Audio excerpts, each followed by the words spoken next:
ന്യൂനമർദ്ദത്തെ തുടർന്ന് മലപ്പുറം ജില്ലയിലെ മത്സ്യബന്ധന യാനങ്ങൾ കരക്കടുപ്പിച്ചു. ചെറുവള്ളങ്ങളൊന്നും കടലിലിറങ്ങിയില്ല. ഫിൻജാൽ ചുഴലിക്കാറ്റിനെ തുടർന്നുണ്ടായ ന്യൂനമർദ്ദത്തിന്റെ ഫലമായി ശക്തമായ കാറ്റ് വീശാൻ സാധ്യതയുള്ളതിനാലാണ് മത്സ്യത്തൊഴിലാളികൾക്ക് കടലിലിറങ്ങരുതെന്ന് മുന്നറിയിപ്പ് നൽകിയത്. നേരത്തെ മത്സ്യബന്ധനത്തിനിറങ്ങിയ ബോട്ടുകളും ഞായറാഴ്ച രാത്രിയോടെ തിരിച്ചെത്തിയിരുന്നു. ആഴക്കടലിൽ മത്സ്യബന്ധനം നടത്തിയിരുന്ന ബോട്ടുകളാണ് കരയ്ക്കടുപ്പിച്ചത്. തീരക്കടൽ മത്സ്യബന്ധനം നടത്തുന്ന ബോട്ടുകളും വള്ളങ്ങളും കരയിൽ നങ്കൂരമിട്ടു.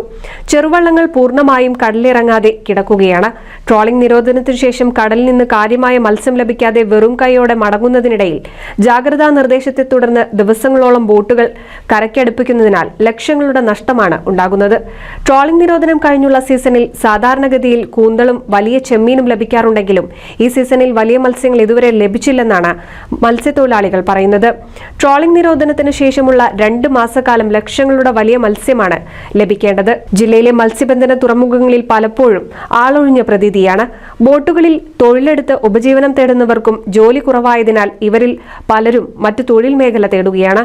ഇന്ധനവില വർധനയും മത്സ്യത്തിന് വില ലഭിക്കാത്തതും മൂലം പല ബോട്ടുടമകളും നഷ്ടം സഹിക്കാനാവാത്തതിനാൽ ബോട്ടുകൾ കടലിലിറക്കാൻ മടിക്കുകയാണ്. പൊന്നാനിയിലെ ഭൂരിഭാഗം ബോട്ടുകളും നഷ്ടം സഹിക്കാനാവാതെ കരയിൽ തന്നെ നിർത്തിയിട്ടിരിക്കുകയാണ്. NCV news, Ponnani.